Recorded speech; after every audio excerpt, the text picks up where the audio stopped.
Las Vegas और उसका वो बदनाम सर्कस होटल। एक बाप और बेटा बस एक रात गुजारने के लिए एक छत ढूंढ रहे थे, लेकिन उन्होंने गलत कमरा चुन लिया था। एक ऐसा कमरा जहां की दीवारों में आज भी चीखे दफन हैं। कमरा नंबर 130। हेलो दोस्तों, मैं हूं अभय और आप देख रहे हैं खूनी फ्रीक्वेंसी का एक और डरावना एपिसोड शुरू होने से पहले चैनल को सब्सक्राइब करना मत भूलिए। ये कहानी है डैनियल और उसके पापा की। लास वेगास के उस मशहूर सर्कस होटल में वो लोग अपने शो से एक दिन पहले ही पहुंच गए थे। सब कुछ बिल्कुल ठीक चल रहा था जब तक रिसेप्शनिस्ट ने उन्हें उस कमरे की चाबी नहीं दी। कमरा नंबर 123। जैसे ही लिफ्ट का दरवाजा खुला, हवा जैसे भारी हो गई। एक अजीब सी खामोशी और एक घुटन। ऐसा लगा जैसे किसी ने छाती पर वजन रख दिया हो। दोनों ने एक दूसरे की तरफ देखा पर कुछ कहा नहीं। डैनियल के पापा दरवाजे में चाबी लगा ही रहे थे कि डैनियल को अपने बिल्कुल कान के पास एक बच्चे के खिलखिलाने की आवाज सुनाई दी। उसने फौरन पलट कर देखा, मगर वो लंबा सा गलियारा बिल्कुल खाली था। एक अनजाने से डर ने उसे जकड़ लिया और वो चुपचाप अपने पापा के पीछे कमरे के अंदर चला गया। लेकिन जैसे ही दरवाजा पूरा खुला, दोनों अपनी जगह पर जम गए। अंदर का मंजर किसी तबाही जैसा था।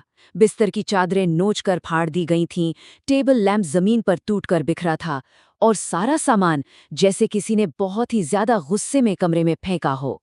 वो फौरन पलटे ताकि किसी हाउसकीपर को बुला सके। महज कुछ सेकंड के लिए, बस कुछ ही सेकंड के लिए उन्होंने कमरे से अपनी नजर हटाई होगी, पर जब वो वापस मुड़े और अंदर देखा तो उनके होश उड़ गए। कमरे की हर एक चीज अपनी जगह पर थी। बिस्तर बिल्कुल साफ था, जैसे वहां कभी कुछ हुआ ही ना हो। आधी रात हो चुकी थी। डेनियल के पापा गहरी नींद में थे, पर डेनियल के दिल में एक अजीब सी बेचैनी थी। उससे रहा नहीं गया। वो चुपके से उठा और दरवाज़ा खोलकर बाहर गलियारे में आ गया। वो बस होटल देखना चाहता था, पर उसे ये नहीं मालूम था कि उस गलियारे के अंधेरे में कोई पहले से ही उसका इंतजार कर रहा था। डैनियल ने देखा कि एक परछाई दूसरे कमरों के दरवाजों के नीचे से सरकती हुई अंदर जा रही थी। ये किसी औरत की परछाई थी। डैनियल डर गया और अपने कमरे की तरफ वापस मुड़ने लगा। तभी उसकी नजर पड़ी। वो औरत अब गलियारे के आखिरी छोर पर खड़ी थी और वो सीधा डैनियल को ही देख रही थी। उस धुंधले अंधेरे में भी डैनियल साफ साफ देख सकता था। उसकी आंखें खून की तरह लाल थीं। बिखरे हुए बाल उसके डरावने चेहरे पर आ रहे थे, लेकिन सबसे खौफनाक थे उसके हाथ। वो आम इंसानों जैसे नहीं थे। वो बहुत ज्यादा लंबे थे, इतने लंबे कि जमीन को छू रहे थे। डैनियल की सांसें जैसे हलक में ही अटक गईं। और ठीक उसी पल, उस खौफनाक खामोशी को चीरती हुई एक बच्चे के सिसक कर रोने की आवाज पूरे गलियारे में गूंजने लगी। उधर कमरे के अंदर डैनियल के पापा की अचानक आंख खुल गई। उन्हें ऐसा लगा जैसे वो बिस्तर पर अकेले नहीं हैं। चादर के नीचे कोई उनके बिल्कुल बगल में लेटा था। उन्हें लगा कि शायद डैनियल डर के मारे उनके पास आकर सो गया है।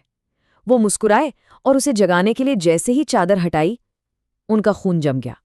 चादर के नीचे डैनियल नहीं था। वो एक बच्चे की लाश थी। उसका शरीर ठंड से अकड़कर नीला पड़ चुका था। उसकी नसें चमड़ी के नीचे से ऐसे उभर आई थी मानो अभी फट जाएंगी, और उसके माथे के ठीक बीचों बीच गोली लगने का एक गहरा निशान था। डैनियल के पापा डर से उस लाश को देख ही रहे थे कि अचानक उस लाश ने अपनी आंखें खोल दी। वो एक जानवर की तरह चीखते हुए कमरे से बाहर भागे। डैनियल, डैनियल, तुम कहाँ हो? वो पागलों की तरह उस सूने गलियारे में अपने बेटे का नाम पुकार रहे थे, पर कोई जवाब नहीं आ रहा था। और तभी ठीक उनके सामने अंधेरे में से निकलकर वही लंबे हाथों वाली औरत आ खड़ी हुई। उसकी लाल आंखों में नफरत और गुस्सा साफ दिख रहा था। इससे पहले कि वो कुछ समझ पाते, उस औरत के हाथ किसी सांप की तरह उनकी गर्दन की तरफ लपके और उसे हवा में उठा लिया। वो चीख नहीं रही थी, वो दर्द में दहाड़ रही थी। मेरे बच्चे को क्यों मारा? डैनियल के पापा की आंखों के सामने अंधेरा छा गया।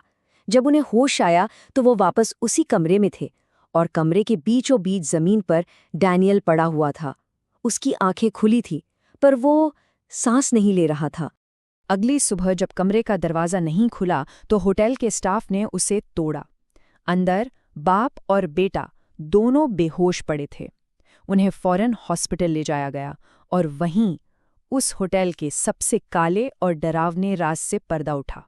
कई साल पहले उसी कमरा नंबर 123 में सर्कस में काम करने वाली एक माँ अपने बेटे के साथ रहती थी।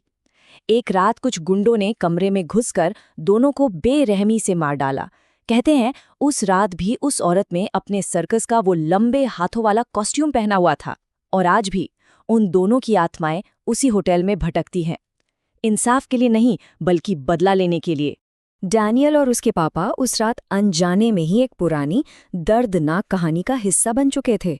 वो कमरा नंबर 130 के नए शिकार थे और शायद वो आखिरी शिकार नहीं होंगे।